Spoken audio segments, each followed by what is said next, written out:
From the bleachers to the end zones, gridirons up and down the coast. Live, the 40th season of Friday Football Focus. It's a jam-packed, filled to the brim Friday Football Focus. I am Mike Klan. We got a season-high 11 games of highlights. We kick it off with the 65th annual big game, San Marcos versus Santa Barbara at Peabody Stadium. Of course, last year, the Royals shocked the local football community by going toe-to-toe with the Dons. San Marcos settled for a tie instead of overtime. That didn't sit well with SB. I tell you that because it definitely factored into this game. Opening possession, Dons sophomore Griffin Arnold to fellow soph Nate Meister, touchdown Dons. They converted a two-point conversion, 8-0. Royals get good field position as Logan Patterson to Kine with a kickoff return across the 40, but the Dons defense forcing a quick 3-and-out. Landon Nelson with the tackle. Dons back on the move, 4th and 5 on the 12. Arnold to Cade Malt, another sophomore touchdown, two-point conversion good, 16-0. Leading the cheers for the Dons, senior Kiki Zertucci. Next Dons possession, they get back into the end zone. Griffin Arnold to Nate Meister. I tell you, Meister a real good player after the catch. Two-point conversion good, 24-0 Dons. Santa Barbara dominating the line of scrimmage on both sides of the ball. Junior Lucas Blessing storms in for the quarterback sack. First quarter ends 24-0 Dons as the cheerleaders getting plenty of work in cheering for the home team. Second quarter, screen pass to senior Monty Lopez. You saw the flag come in. I thought this play was coming back, but it's not. It's not against the Dons, so the play stands. Touchdown on the catch and carry by Lopez. Head coach Nate Mendoza not kicking extra points with a comfortable lead. Two-point conversion is 32-0. He was so fired up, the official trying to get him to relax a bit, but last year's tie playing into the emotion. Monty Lopez, short touchdown run, 38-0. Dons going for two again, only because they're not allowed to go for three.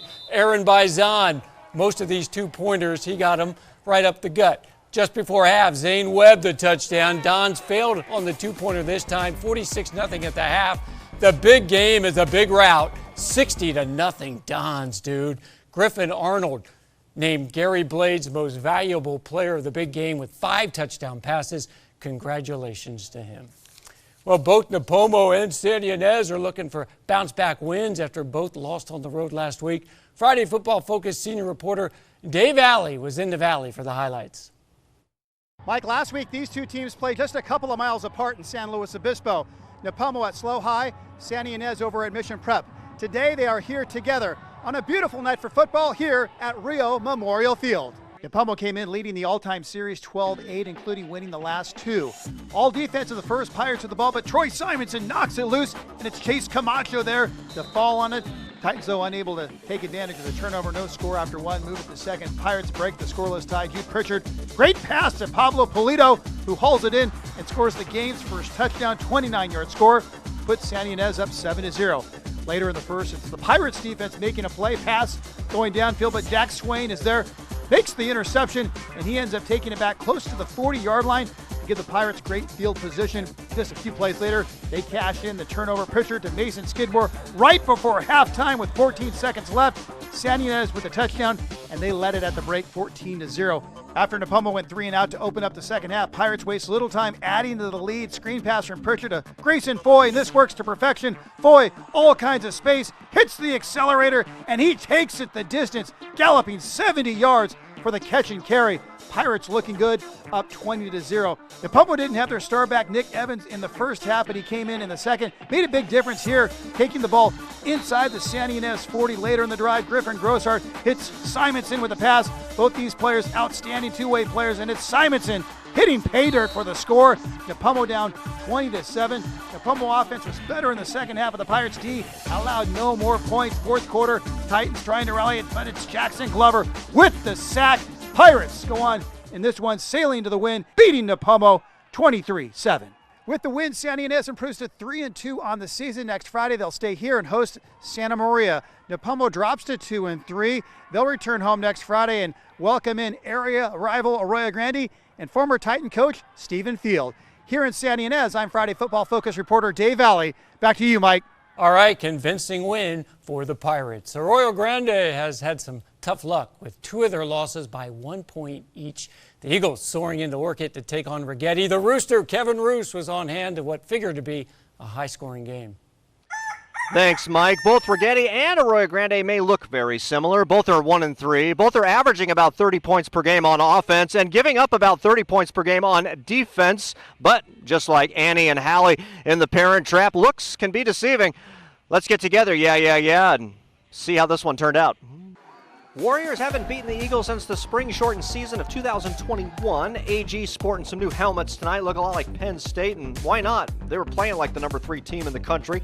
First quarter, 1st and 5, 27 yards out, and Jacob Krikowski handing it off to Zach Taman. The Zach attack into the end zone very quickly, and the Eagles are up 8-0 after the 2-point conversion. A little later in the first quarter, 2:44 to go in the first at 2nd and 7, and it's Nicholas Matalatia rolling out and finding Caden Vicker with better hands than Allstate. And boy, that was close, but the foot apparently was in according to the refs, and the Warriors now down 8-7.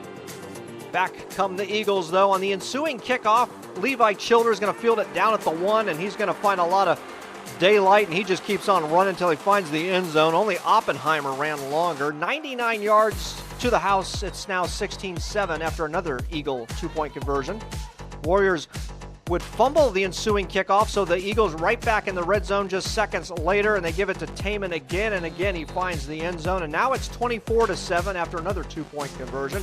Early second quarter, Krikowski going to hand off to who else? Taman, and again he finds the end zone. This game already having more touchdowns than Ben Affleck has movies set in Boston. Taman would score again to make it 38-7. He'd have 5 on the night. Then Krikowski going down the field and finding Leland Dean.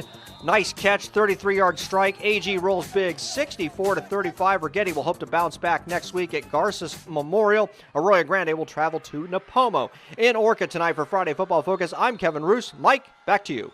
Thank you, Kevin. The undefeated Lompoc Braves have been winning the close games, already coming away with 2 one-point victories.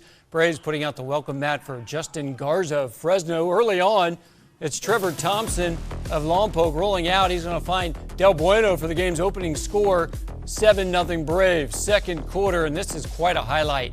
Thompson throwing it up, and somehow Cash Kabasowitz coming down with the ball. Great catch by Cash. Yeah, he's money. That led to a Braves field goal, 10-0 Lompoc. But then Garza ran back the ensuing kickoff for a touchdown, so we've got Lompoc on their next drive. Thompson again showing off the arm, and it's Stone Kabasowitz, not to be outdone by his brother Cash. He makes a great catch inside the 5. The drive, however, ended with a turnover. And then later in the second, Braves back on offense when the game turns.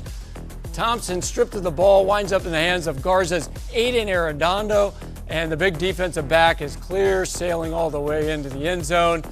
The Guardians build up a 27-10 lead. They win a close game, 27-24. Both teams 4-1. The Braves back home next week against Kern Valley. Staying in Lompoc, the Cabrillo Conquistadors crushed an overmatched Taft Wildcats team from the Bakersfield area.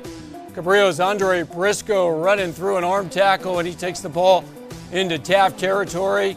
Then we got a double handoff. It's Andrew Wallace ending up with the football, and he rips off a big run of about 20 yards inside the 25-yard line. And then from there, it's Andre the Giant again, Andre Briscoe, getting to the outside for a 24-yard touchdown. The Conks scored early. They scored often. Cabrillo hangs 62 points on Taft. They win 62-7. Conquistadors are at Pioneer Valley next week.